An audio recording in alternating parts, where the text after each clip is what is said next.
overdoing. But there's a reason behind.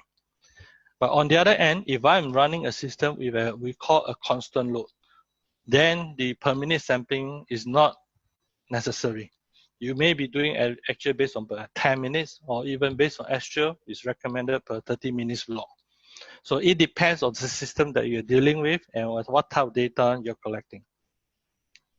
And equipment specs and details, okay, is important to us, which means that we need to know, for example, air compressor or chiller or boiler.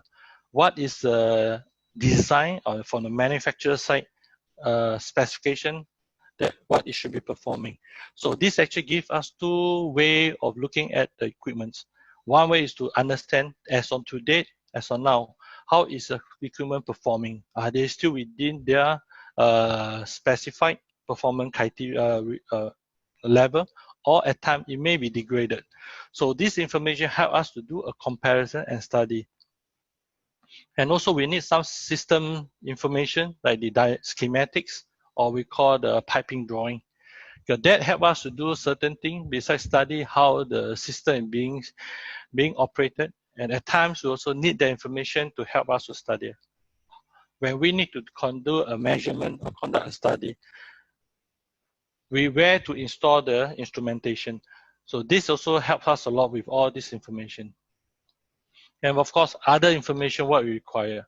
When we carry out energy audit, we will also be looking forward to talk to the operator level, because these are the people who deal with the equipment day to day or running the production line or the process all the time. And they see through this, unlike a so-called third party, when we come to the building, we are only there for a month or so.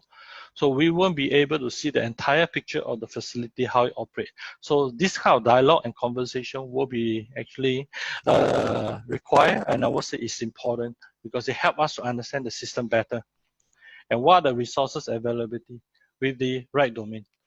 I would say in most of the practitioners in this industry, many of them are well versed in motor using VFD, variable speed drive, chill water system. But when we come to the process level, we come to the production level, I would say that the operator level or the facility guy, you guys know the system better than anybody than us. So it will be a good match that we actually work as a team together with all these stakeholders, and with the right domain knowledge and skill sets, and to form out a good analysis and study and come up with a good recommendation or proposal to improve the system performance. And of course, during all this study, establish a baseline and the energy performance indicator is important, because this is where we need to use that to justify before and after. And all this is require a certain level of understanding. For example, when you only do improvement on an air compressor, so we need to actually understand what is the energy being used and how the system being operated throughout within the air compressor system. And that baseline will be carried out based on that system itself, rather than you try to use a building baseline to building energy data or consumption as a baseline and to judge the air compressor equipment or system performance. So at the end of the day, you may do a good job in air compressor system to improve the performance, reduce the energy use.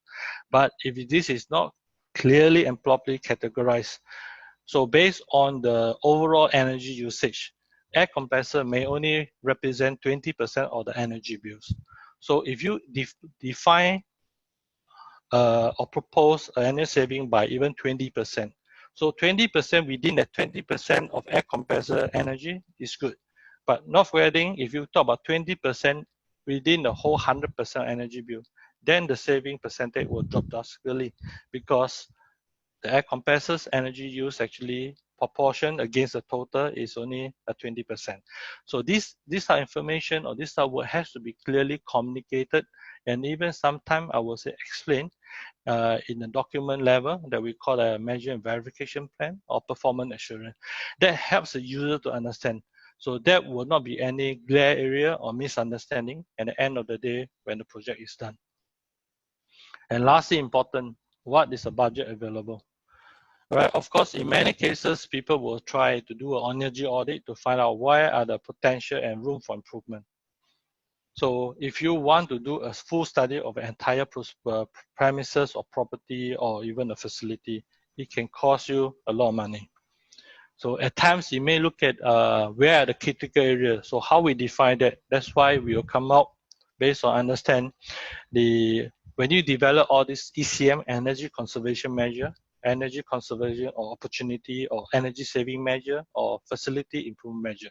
I'm talking about this raw thing, that what are the area, the measure that you want to actually develop.